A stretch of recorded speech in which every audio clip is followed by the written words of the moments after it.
nervous system training. It's probably something that you don't think about too often whenever you are thinking about your workouts and thinking about life. But a lot of times it can play a role into how much you gain from your workouts and how much you're adding stress to your body from the workouts.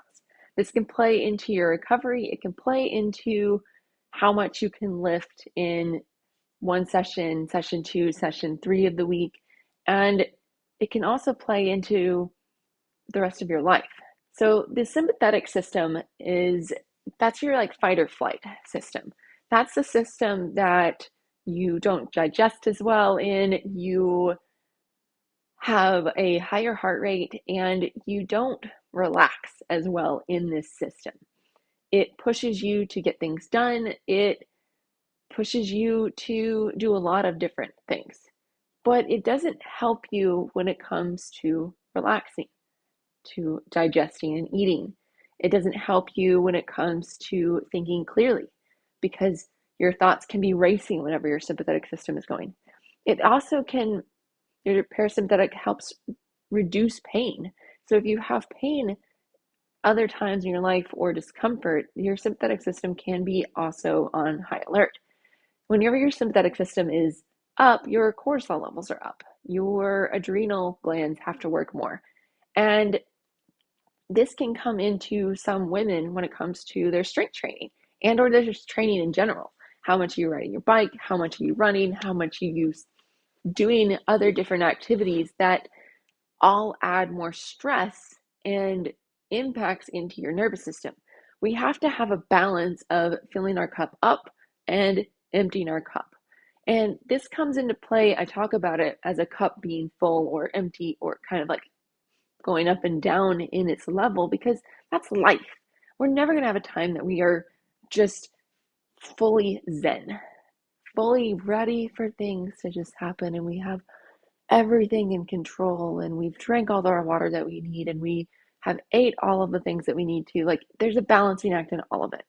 And there's pluses and minuses that we add to the cup and there's some that we take away from the cup. It's the key is that our cup is not overflowing and so we're not in too much of a sympathetic drive that we can't turn it around and calm down. I used to play this game with my dog and it was called Calm Dog, Wild Dog. I have a Belgian Malinois and whenever he was a puppy, he was pure Malinois puppy. And so we taught him how to calm down, which is a learned skill. And by riling him up, and then we'd calm and simmer and slow him down. And we'd go back and forth on these. So he'd get used to his system ramping up and being super ready for everything to, oh, I feel like I could almost fall asleep right now. And just ranging his system in that from really going to very calm was a way that we helped his nervous system and also brain function to go from these two extremes. So we added to the cup and we took away from the cup when it came to filling that cup up. Now, our cup is much more diverse than it comes to a dog, like just getting excited and less excited. Our cup has stresses from work. It has stresses from what we ate if we did not eat enough, if we ate too much of different things, if we didn't eat enough of what we needed to eat. And hydration, if we had enough electrolytes, other fueling systems, if we have been working out too much, too little, if we hadn't had enough release times that we are calming our system down. We all should know a little bit of what calms us down. What do we do to relax a little bit?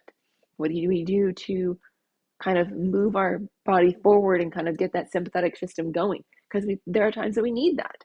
We don't need to be zen all the time or else we won't get anything done. We have to get things done. We have to move our bodies. We have to strength train. We have to give ourselves these inputs or else we'll just be a bump on a log. And so having this balancing act of that, when you're doing your workouts, you can put into this effect of calm dog, wild dog. As you start your workouts, your warm up that you go through, it should be something that one helps get some blood flow going, helps get mobility and movement in joints that you need movement in for doing the moves that you're going to be doing. And it also helps to do different activations of the muscles that we really want to be working in our workout, our main workout here. And so all of those can be done in more of a parasympathetic drive. Whenever we're getting our body moving, it doesn't have to be like full sprints. It doesn't have to be like 0 to 100. It's that we need movement. We need slow, calming movement that starts us going forward. We need exercises that help get some mobility for different areas. And your warm up can be an area that you relax in. You're calming your system. You're not ramping it up in your sympathetic drive. Now, your main workout, it should be a little bit more sympathetic driven. You should be pushing. You should be exerting yourself. We need to actually move and make things happen. Sympathetic system needs to be functioning then. We need those different hormones. We need that our blood flow to be kicked up a little bit. Then at the end, our cool down, we can go back into our parasympathetic drive.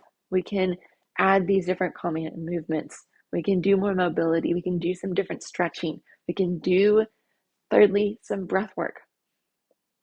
All of these come into play with how full is your cup? How much are we filling it during the workout? And how much are we emptying it during the workout?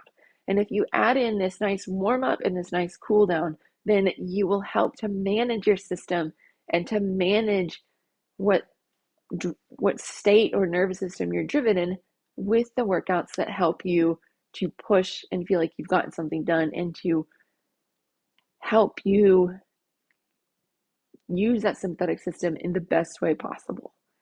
And adding these two things on the front end and the tail end of your workouts helps tremendously with you understanding how to ramp your system up and how to calm your system down in other aspects of life. Because if you're doing that on a regular basis where you're calming your system, you're ramping up, and then you're calming your system again, then that again is training your system to go through those different zones and go through those zones more fluidly. Now, I'm not an expert in this field. There's many other ways to move your body and to calm your system. If you need more in-depth look at that, then talk to somebody, please. This is just one way of making sure that you are looking and have this beginning ideology that your nervous system can be manipulated and also benefited from by doing your warm-up and doing your cool down, along with other benefits of those two, just in recovery and muscle works and getting the main thing, getting more out of your main workout.